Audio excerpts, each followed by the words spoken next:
Something unexpected happened that stunned almost everyone watching American politics.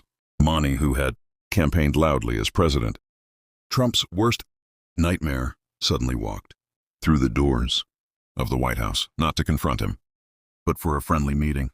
Headlines exploded. Commentators scrambled to explain it.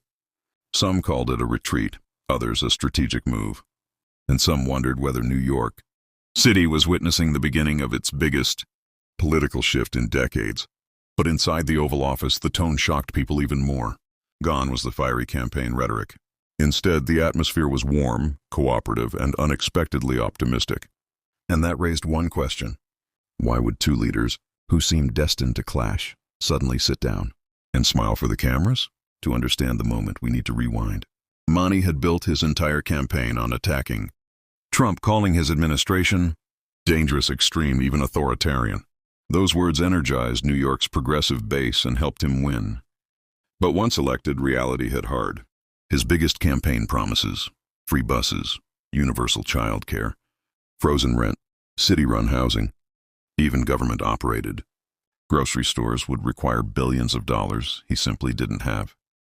And his proposed funding plan, raising state taxes on corporations and millionaires, was blocked almost immediately by Governor Kathy Hochul. The numbers didn't add up, and Mamdani quickly realized something crucial. New York City depends heavily on federal funding. Picking a fight with the White House could cost the city billions. That's why Mamdani made a stunning pivot, quietly at first, then publicly. He called the White House and requested a meeting. And when he sat across from Trump, the encounter was far more cordial than anyone expected. Trump praised Mamdani's campaign and promised to help him build a strong and very safe New York. Mamdani, in return, toned down his confrontational rhetoric and focused on cooperation. Even when reporters pressed him on whether he still believed Trump was a fascist, he awkwardly dodged, choosing diplomacy over conflict. The meeting revealed how different governing is from campaigning.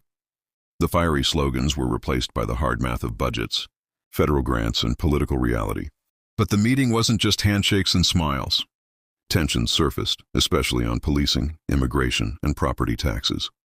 Trump emphasized safety and stronger enforcement, while Mamdani faced tough questions about whether his past comments on shifting tax burdens targeted certain racial groups. Still, in the middle of the disagreements, the two leaders discovered surprising areas of agreement. Both want to speed up housing construction. Both want to lower food prices. Both oppose endless foreign wars. The overlap was unexpected. A Democratic socialist mayor-elect and a populist Republican president finding shared interests on some major issues. In the end, the meeting showed something deeper about politics in 2025. Despite harsh campaign rhetoric and intense ideological differences, cooperation is still possible when leaders sit down face to face. Mamdani needed federal support to make any progress in New York, and Trump seized the moment to present himself as a unifying, results-focused president. Both walked away with something they wanted.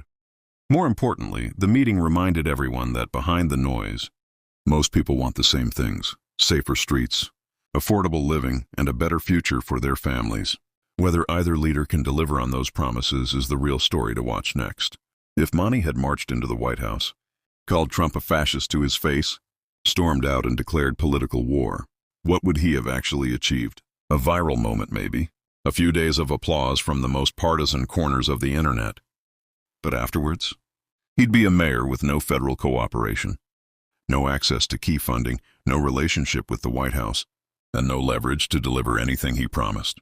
The city would suffer, and his administration would stall on day one. So yes, his pivot looked awkward. Yes, walking back campaign rhetoric was uncomfortable. But strategically, keeping that door open may be the smartest decision he's made so far. Now, the real question is what this means for everyday New Yorkers. Politics is only useful if it improves people's lives. If this unexpected alliance between Trump and Mamdani holds, New Yorkers could see faster infrastructure funding, more support for housing construction, better public safety coordination, and fewer bureaucratic delays that choke economic growth. Those changes translate into safer neighborhoods, lower living costs, and more jobs. But there's a risk. If Mamdani compromises too much, he could alienate the progressive base that elected him. They didn't send him into office to blend in. They sent him to shake things up. He's balancing cooperation with conviction. And that tightrope has broken many politicians before him. There's also a bigger national shift unfolding. Across America, Democrats in deep blue cities are quietly adjusting their positions on crime, public safety, immigration, and fiscal policy.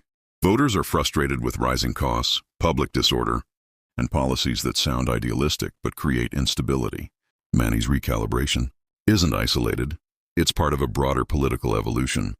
And Trump is capitalizing on it. Every time he sits with a Democrat, smiles, shakes hands, and talks about problem solving, he reshapes his public image. He looks reasonable, cooperative, and presidential.